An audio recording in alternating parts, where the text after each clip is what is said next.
تو چلیں آج کی گفتگو کا آغاز کرتے ہیں۔ ہمارے سامنے ایک ویڈیو کا متن ہے جس میں دھرندھر نامی ایک فلم کا بہت گہرائی سے تجزیہ کیا گیا ہے۔ جی، اور یہ تجزیہ ایک بہت ہی دلچسپ سوچ کے ساتھ شروع ہوتا ہے۔ وہ کہتے ہیں کہ فرض کریں ایک فلم بنتی ہے بھونڈر کے نام سے۔ اچھا، بھونڈر، اور اس کی کہانی کیا ہے؟ کہانی یہ ہے کہ ایک بھارتی جاسوس پاکستان میں ہے اور اسے 2019 کے پلوامہ حملے کی پیشگی اطلاع مل جاتی ہے۔ پہلے سے پتہ چل جاتا ہے؟ جی، وہ یہ اطلاع اپنی حکومت کو بھیجتا بھی ہے، لیکن اس پر کوئی کارروائی نہیں ہوتی۔ اور فلم میں جو وزیر اعظم ہیں ان کا نام رکھا گیا ہے مسٹر سریندر گوبی۔ ٹھیک ہے، اور پھر کہانی میں کوئی موڑ بھی آتا ہوگا؟ بالکل، ایک بہت چونکا دینے والا موڑ۔ جاسوس کے ہاتھ ایک آڈیو ریکارڈنگ لگتی ہے جس سے یہ ثابت ہوتا ہے کہ مسٹر گوبی نے الیکشن جیتنے کے لیے ISI کے ساتھ مل کر یہ حملہ خود کروایا تھا۔ بھئی یہ سن کر تو کسی کے بھی رونگٹے کھڑے ہو جائیں گے۔ بالکل، اور یہیں پر یہ ذریعہ اپنا اصل نکتہ پیش کرتا ہے۔ وہ پوچھتے ہیں کہ اگر ایسی فلم بنے تو کیا یہ صرف ایک فلم ہوگی یا ایک خطرناک پروپیگنڈا؟ اچھا، کیونکہ اس میں حقیقی واقعات ہیں جیسے پلوامہ حملہ۔ جی، حقیقی واقعات کو لے کر اس کے ارد گرد ایک ایسی فرضی کہانی بنی جا رہی ہے جو ایک خاص سیاسی بیانیے کو فروغ دے۔ مطلب سچ اور جھوٹ کو ملا کر ایک بہت طاقتور ایک ہتھیار بنایا جا رہا ہے۔ بالکل، اور ذریعہ کا دعویٰ ہے کہ فلم دھرندھر بالکل یہی کام کرتی ہے، بس اس کا سیاسی نشانہ مختلف ہے۔ جی، تو آج ہم اسی پر بات کریں گے کہ سنیما کو پروپیگنڈے کے آلے کے طور پر کیسے استعمال کیا جا سکتا ہے اور حقیقت اور افسانے کے اس کھیل کو ایک عام ناظر کیسے پہچان سکتا ہے۔ یہ تجزیہ شروع ہوتے ہی ایک بہت سنگین موازنہ کرتا ہے۔ یہ کہتا ہے کہ دھرندھر ٹیکنیکل طور پر ایک شاندار فلم ہے، لیکن آخر میں یہ ایک بہت مؤثر پروپیگنڈا ہے۔ اور پھر وہ ہدایت کار آدتیہ دھر کا موازنہ کرتے ہیں ہٹلر کی پسندیدہ فلم ساز لینی رائفنسٹال سے۔ یہ تو بہت بڑا الزام ہے۔ یہ ایک بہت بڑا الزام ہے اور ذریعہ اس کو ہلکے میں نہیں لیتا۔ دیکھیں، یہاں دلیل یہ نہیں کہ آدتیہ دھر نازی ہیں، صحیح، بلکہ یہ ہے کہ پروپیگنڈا سب سے زیادہ خطرناک تب ہوتا ہے جب اسے کوئی باصلاحیت فنکار بنائے۔ لینی رائفنسٹال کی فلمیں آج بھی سنیما کی تاریخ میں تکنیکی شاہکار مانی جاتی ہیں۔ مطلب ان کی لائٹنگ، کیمرہ اینگلز، ایڈیٹنگ، وہ سب کمال کا تھا۔ سب کچھ بہترین تھا، لیکن اس کا مقصد کیا تھا؟ ہٹلر اور نازی نظریے کو پرکشش بنا کر پیش کرنا۔ تو کیا ذریعہ یہ کہہ رہا ہے کہ ایک بری طرح سے بنایا گیا پروپیگنڈا کم خطرناک ہوتا ہے؟ بالکل یہی نکتہ ہے۔ ویڈیو میں دی تاج سٹوری یا بنگال فائل جیسی فلموں کا ذکر ہے۔ کہا یہ گیا ہے کہ ایسی فلمیں اتنی خطرناک نہیں ہوتی کیونکہ ان کا ایجنڈا اور خامیاں اتنی واضح ہوتی ہیں کہ عام ناظر بھی انہیں پہچان لیتا ہے اور مسترد کر دیتا ہے۔ جی، ان کا اثر ایک مخصوص حلقے تک ہی رہتا ہے۔ لیکن دھرندھر جیسی فلم جو آپ کو اپنی کہانی سے، اپنے ایکشن سے متاثر کرتی ہے، وہ زیادہ چالاکی سے اپنا پیغام آپ کے ذہن میں بٹھا دیتی ہے۔ آپ فلم سے لطف اندوز ہو رہے ہوتے ہیں اور پتہ بھی نہیں چلتا کہ آپ کے خیالات کو کیسے بدلا جا رہا ہے۔ بالکل، کیونکہ فن جو ہے وہ ہماری عقلی دفاعی شیلڈز کو بائی پاس کر جاتا ہے۔ جب ہم ایک کہانی میں جذب ہوتے ہیں تو ہم سوال کرنا چھوڑ دیتے ہیں۔ اور اسی لیے ایک اچھا پروپیگنڈا ایک ناقص پروپیگنڈے سے 1000 گنا زیادہ طاقتور ہوتا ہے۔ جی، لینی رائفنسٹال کی فلموں نے لاکھوں جرمنوں کو نازیزم کی طرف راغب کیا، صرف اس لیے کہ وہ تکنیکی طور پر شاندار تھیں۔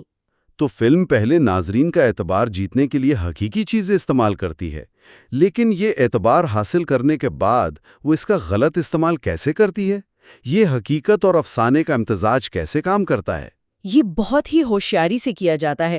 دیکھیں، فلم بار بار دعویٰ کرتی ہے کہ یہ ناقابل یقینی سچے واقعات پر مبنی ہے۔ اچھا، اس تاثر کو مضبوط کرنے کے لیے 26/11 حملوں کی اصلی نیوز فوٹیج، دہشت گردوں کی اصلی آڈیو ریکارڈنگز اور حقیقی گینگسٹرز جیسے کہ رحمان ڈکیت کے نام استعمال کیے گئے ہیں۔ تو ایک ایسا ماحول بنایا جاتا جہاں ناظر کو لگے کہ وہ تاریخ دیکھ رہا ہے، فلم نہیں۔ بالکل، اور جب ناظر اس ماحول پر یقین کر لیتا ہے تب کہانی میں افسانہ داخل کیا جاتا ہے۔ جیسے رحمان ڈکیت کی مثال دی گئی ہے، وہ ایک حقیقی کردار تھا، حقیقت کیا تھی اس کی؟ حقیقت یہ تھی کہ رحمان ڈکیت کراچی کا ایک بدنام زمانہ گینگسٹر تھا اور وہ 2009 میں کراچی پولیس کے ساتھ ایک مقابلے میں مارا گیا تھا۔ ٹھیک ہے، یہ تو میڈیا نے بھی رپورٹ کیا ہوگا۔ تمام پاکستانی اور بین الاقوامی میڈیا نے یہی رپورٹ کیا تھا، لیکن فلم نے کیا کیا؟ اس سچے واقعے میں ایک فرضی بھارتی ایجنٹ کا کردار ڈال دیا۔ فلم میں دکھایا گیا ہے کہ اس ایجنٹ نے رحمان ڈکیت کو مروانے میں اہم کردار ادا کیا۔ اچھا، تو ایک چھوٹی سی تبدیلی سے پوری کہانی ہی بدل دی۔ ایک مقامی پولیس آپریشن کو ایک بین الاقوامی انٹیلیجنس کی کامیابی بنا کر پیش کر دیا۔ بالکل۔ ایک اور بہت اچھی مثال ناقص بینک نوٹ پیپر والے واقعے کی ہے۔ یہ منموہن سنگھ حکومت کے دور کا ایک حقیقی واقعہ تھا۔ جی، مجھے کچھ یاد آ رہا ہے، ایک برطانوی کمپنی نے اسی کمپنی نے ریزرو بینک آف انڈیا کو ناقص کرنسی پیپر فراہم کیا تھا۔ جب پتہ چلا تو حکومت نے اس پر پابندی لگا دی، کارروائی کی۔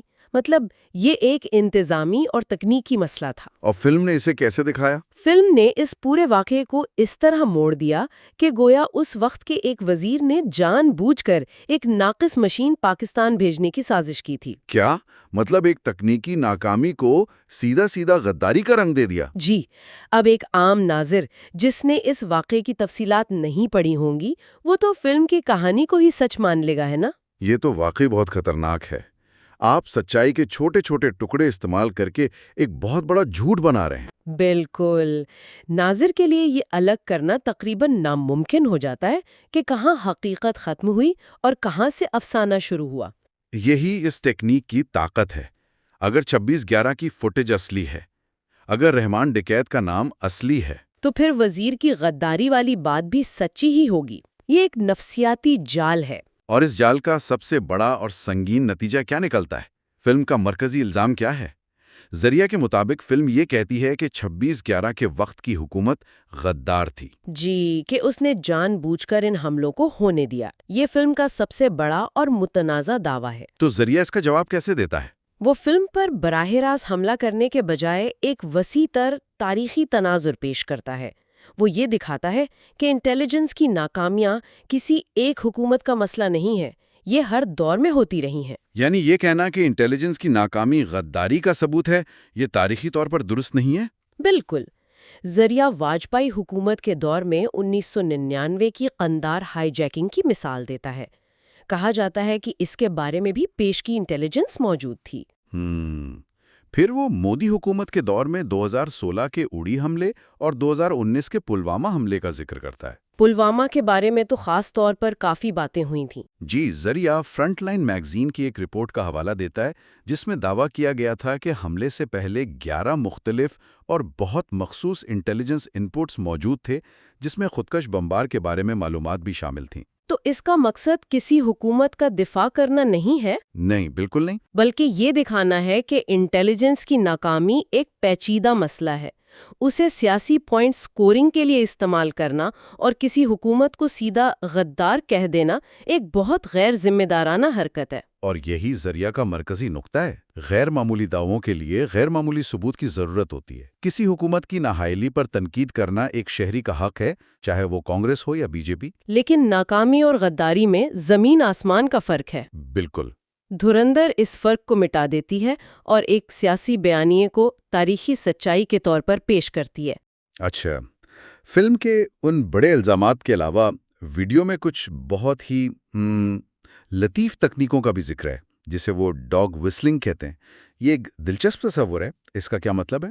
ڈاگ وسلنگ سے مراد وہ پیغامات ہیں جو ظاہراً معصوم لگتے ہیں، لیکن ایک مخصوص گروہ کے لیے ان کا ایک خاص مطلب ہوتا ہے، جیسے ایک ایسی سیٹی جسے صرف کتے سن سکتے ہیں، انسان نہیں۔ اچھا، تو یہ ایسے کوڈ ورڈز یا اشارے ہوتے ہیں جو ایک خاص نظریے کے لوگوں کو سمجھ آتے ہیں؟ جی، اور انہیں متحرک کرتے ہیں، جبکہ باقی لوگ شاید انہیں نظر انداز کر دیں۔ یہ نفسیاتی طور پر بہت مؤثر ہے، کیونکہ یہ گروہ کو محسوس کراتا ہے کہ وہ ایک اندرونی راز کا حصہ ہیں۔ فلم سے اس کی کیا مثالیں دی گئی ہیں؟ 2-3 بہت دلچسپ مثالیں ہیں۔ پہلی یہ کہ فلم میں پاکستانی کردار کبھی بھی پاکستان زندہ باد کا نعرہ نہیں لگاتے۔ اچھا، تو وہ کیا کہتے ہیں؟ وہ صرف اللہ اکبر کہتے ہیں۔ اب تکنیکی طور پر اس میں کچھ غلط نہیں، لیکن بار بار ایسا کرنے سے ایک مخصوص مذہب کو براہ راست دہشت گردی سے جوڑنے کا تاثر پیدا ہوتا ہے۔ یہ تو واقعی بہت لطیف ہے، مطلب براہ راست کچھ کہے بغیر ایک ہم بامقابلہ وہ کا بیانیہ بنایا جا رہا ہے۔ بالکل۔ دوسری مثال یہ ہے کہ جب ایک مسلم ولن مارا جاتا ہے تو پس منظر میں استو ماں صدگامیاں کے مقدس منتر سنائی دیتے ہیں۔ یعنی مجھے اندھیرے سے روشنی کی طرف لے چلو؟ جی، اس سے ایک واضح پیغام جاتا ہے کہ کون اندھیرا ہے اور کون روشنی۔ یہ ایک مذہبی فتح کا منظر بن جاتا ہے۔ ایک مکالمے کا بھی ذکر ہے، ہندوستان کا سب سے بڑا دشمن خود ہندوستانی ہے۔ یہ تو ایک عام سا جملہ لگتا ہے۔ لگتا تو ہے، لیکن ذریعہ اسے آج کے اس سیاسی بیانیے سے جوڑتا ہے جہاں حکومت یا کسی خاص سیاسی جماعت پر سوال اٹھانے والے کو فوراً ملک دشمن قرار دے دیا جاتا ہے۔ صحیح۔ اس تناظر میں یہ مکالمہ ایک سیاسی ہتھیار بن جاتا ہے جو اندرونی اختلاف رائے کو دبانے کے لیے استعمال ہوتا ہے۔ اس بیانیے کا مقابلہ کرنے کے لیے ذریعہ ایک بہت ہی دلچسپ پرانی ویڈیو کا حوالہ دیتا ہے۔ کس کی ویڈیو؟ اجیت ڈوبل کی ایک پرانی ویڈیو ہے۔ یہ اس وقت کی ہے جب وہ قومی سلامتی کے مشیر نہیں تھے۔ اس کلپ میں وہ کہہ رہے ہیں کہ ISI نے ہندوستان میں جاسوسی کے لیے مسلمانوں سے زیادہ ہندوؤں کو بھرتی کیا ہے۔ جی، اور وہ ہندوستانی مسلمانوں کی حب الوطنی پر زور دیتے ہیں اور کہتے ہیں کہ وہ تاریخ میں ہمیشہ قوم کے وفادار رہے ہیں۔ یہ فلم کے ہم بمقابلہ وہ کے بیانیے کے بالکل الٹ ہے۔ لیکن پھر کہانی میں ایک اور موڑ آتا ہے۔ ذریعہ یہ بھی بتاتا ہے کہ بعد میں جب یہ کلپ وائرل ہوا تو مبینہ طور پر اجیت ڈوول کے دفتر سے اس کی تردید آئی اور اسے ڈیپ فیک قرار دیا گیا۔ تو یہ معاملہ اور بھی پیچیدہ ہو جاتا ہے۔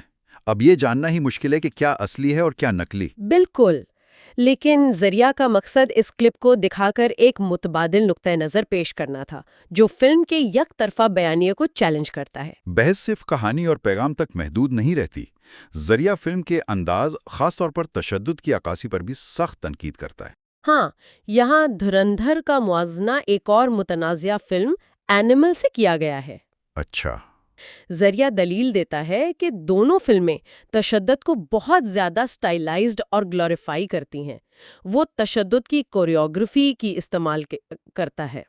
تشدد کی کوریوگرافی؟ مطلب جیسے ڈانس کوریوگراف ہوتا ہے؟ بالکل ویسے ہی۔ تشدد کے مناظر کو جمالیاتی طور پر دلکش، سست رفتار میں اور ایک طاقتور بیک گراؤنڈ سکور کے ساتھ دکھایا گیا ہے۔ تو مسئلہ صرف تشدد دکھانا نہیں، بلکہ اسے ایک کول یا پرکشش چیز کے طور پہ پیش کرنا ہے، جیسے یہ کوئی جشن منانے والی بات ہو۔ بالکل۔ ذریعہ کہتا ہے کہ جب آپ تشدد کو اس کے نتائج، درد، تکلیف، تباہی سے الگ کر دیتے ہیں اور اسے ایک بصری تماشا بنا دیتے ہیں تو آپ ناظرین کو اس کے تحت بے حس بنا رہے ہوتے ہیں۔ اس کا کہنا ہے کہ ایسے گرافک مناظر سے لطف اندوز ہونا معاشرے میں موجود مایوسی اور خون کی پیاس کو پورا کرتا ہے۔ یہ ہمیں ایک ایسے معاشرے کی طرف لے جاتا ہے جہاں تشدد ایک قابل قبول رد عمل بن جاتا ہے۔ اور اس کی تنقید صرف ہدایت کار تک محدود نہیں ہے، ذریعہ اداکاروں پر بھی سوال اٹھاتا ہے، جو کہ ایک بہت بڑی بات ہے۔ جی، یہ ایک بہت سخت تنقید ہے۔ ان پر سماجی ذمہ داری کی کمی کا الزام لگایا گیا ہے۔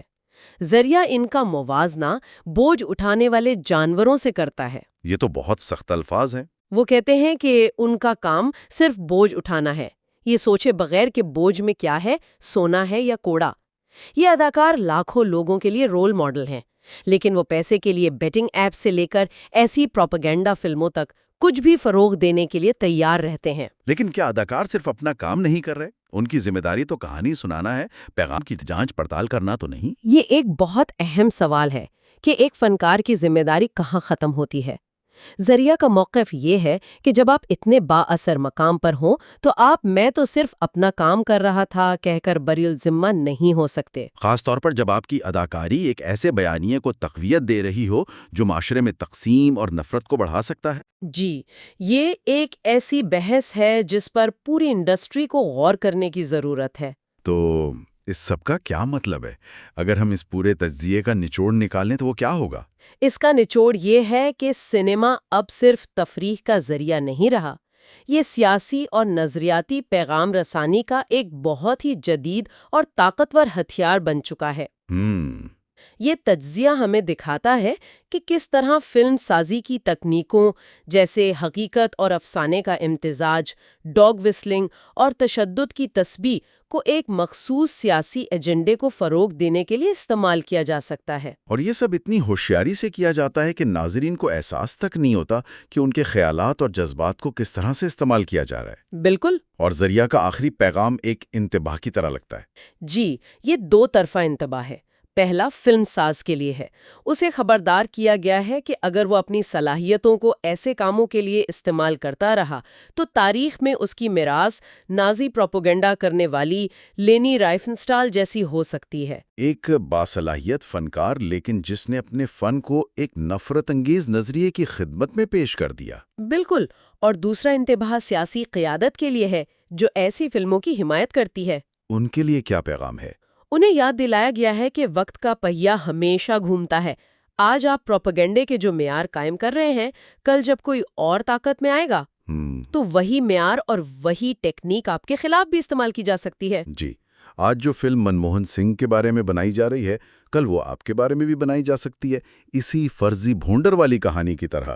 یہ ایک خطرناک کھیل ہے جس کے نتائج سب کو بھگتنے پڑتے ہیں۔ یہ گفتگو ہمیں ایک بہت ہی اہم اور شاید کچھ بے چین کر دینے والے سوال پر چھوڑ جاتی ہے۔ بالکل، ایک ایسے دور میں جہاں تفریح اور معلومات، سچ اور افسانہ اتنے آپس میں جڑ گئے ہیں، فن اور پروپیگنڈے میں فرق کرنے کی ذمہ داری کس پر ہے؟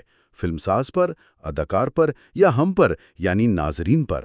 تو یہ سوال صرف فلموں کا نہیں بلکہ ہمارا بھی ہے۔ ہم خبریں کیسے دیکھتے ہیں، سوشل میڈیا کیسے استعمال کرتے ہیں؟ ہر جگہ کہانی اور ایجنڈا آپس میں ملے ہوئے ہیں۔ تو ایک ناظر کے طور پر ہم خود کو اس ہوشیار بیانیے کا شکار ہونے سے کیسے بچا سکتے ہیں؟ یہ ایک ایسا سوال ہے جس پر ہم سب کو سنجیدگی سے سوچنے کی ضرورت ہے۔